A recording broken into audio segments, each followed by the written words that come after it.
spiritual minded to the Lord are beholding in the Spirit the door has been opened in the heavens. These were listening only to the voice of the Lord of their Father, the word of the Father. They have been weaned from the mixture and weakness of the old church order ways, beloved, hallelujah, of the past, the candlestick realm, that candlestick realm, and they are hearing only His pure word from His pure mind. They obviously have those necessary understandings that have been enlightened by their Father, the necessary eyes which enable them to see into the heavenly realms of the Spirit as they ascend the throne in the realm of the Spirit.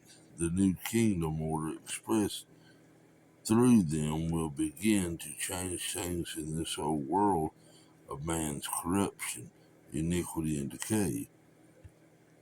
These sons shall indeed reign with Christ in the power and authority of the Spirit, by which this new spiritual order shall be established in the earth. When we read these meaningful words of a door open in heaven with our mind's eye, we can visualize a huge door creaking on its hinges, opening up in the sky. But that is not at all what John saw. The Greek word for door is thorough, meaning a portal or an entrance. A portal or an entrance is open unto us. Hear this, beloved. The word can also mean a vestibule and denotes the first awareness of entrance into something.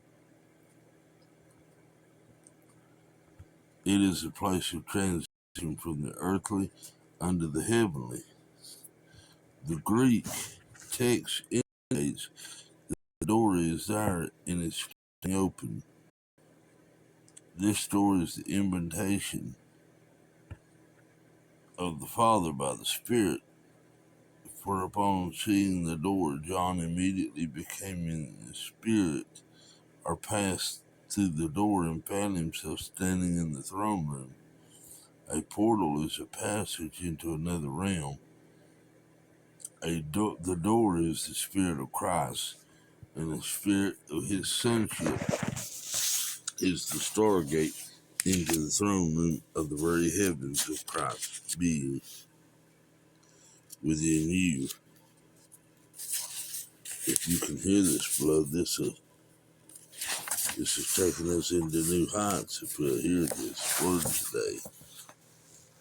While Christ, our elder brother and high priest, ministers this great calling to us, we are possessed of a hope, which hope we have as an anchor of the soul, both sure and steadfast, and which entereth in to that within the veil, whither the forerunner is for us entered, even Jesus, made an high priest forever after the order of Melchizedek. Hebrews 6:19-20. While manifested on this earth plane, Jesus left us His personal example that we might follow in His footsteps.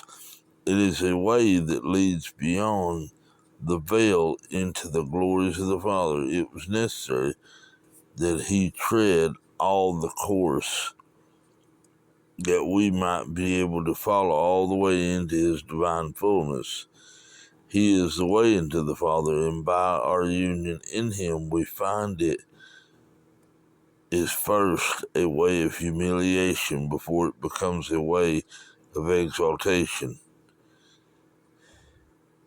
There is both Patmos and the candlestick realm before we access the throne. Thus we humble ourselves under the mighty hand of God, assured that in due time he will lift us up and we shall live in his sight. Oh, hallelujah. Hear this word today. Who is the anchor of the soul? What is our hope of entering into the holiest of all, the throne room of God? Jesus Christ the Lord, who entereth into that within the veil.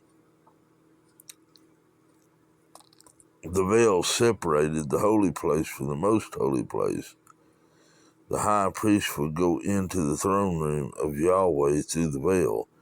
The wonderful firstborn Son of God is the anchor of the soul. He is sure, he is steadfast, he is strong and cannot slip. He has overcome all things, conquered death, hell, and the grave, resurrected and ascended. He is the strong and mighty one who has blazed a trail for us. He is our forerunner. Hallelujah. There are many shadows and types, beloved, in this time. The door standing open. After this I looked, and behold, a door standing open in heaven. The door is standing open now, beloved. Heaven is accessible now. Sonship is attainable now. Immortality and glory are obtainable now. The throne is reachable now. The voice is calling now. The door is standing open. Aren't you glad? Yes, I am. There's a new dimension on the horizon, beloved. There's a passage in the book of Hebrews that speaks of these great heroes of faith that we once had, and all of them, none of them reached this new level. They never reached it. They died, and all those great heroes of faith died in that. A voice as a trumpet. After this I looked, and behold, a door was opened in heaven, and the first voice which I heard out of the heavenly realm was as it were a trumpet talking with me. Revelation 4 1. See, some don't take this. John said, I heard something, an unprecedented voice, a trumpet voice. As you trace God's voice throughout the ages from Abraham to the present, it gets louder and clearer. Whenever you hear the shofar, the ram's horn, God is saying something to his chosen. He intends for his voice to be heard by those in whose presence it sounds. God's elect is hearing the voice of the Lord in this very hour, and the trumpet sound is becoming louder and louder and clearer from day to day. The marvelous reality of it is seen in the fabulous words Jesus spoke to the adversary when he said, Man shall not live by bread alone, but by every word that proceedeth out of the mouth of God. Hear this, beloved, hear it. This is good stuff. Oh, hallelujah. God has raised up a trumpet ministry in this hour. I am a small part of that trumpet ministry.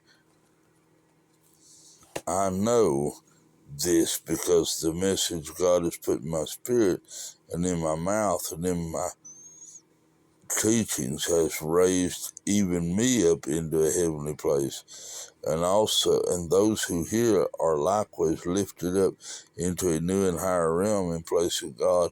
I'm not alone. The trumpet is sounding all across the land and all around the world. Something greater is about to take place. This is the word that shows us what must be hereafter, the next step in God after the candlestick room. Hallelujah. We want to hear the voice of God. I have heard the voice of God. I do not want to hear myself. I despise self. The self of meaning the self of every man. God is always speaking if only we have ears to hear. His sheep hear his voice. It's time we begin to hear the voice and move toward that voice and rise up out of our graves.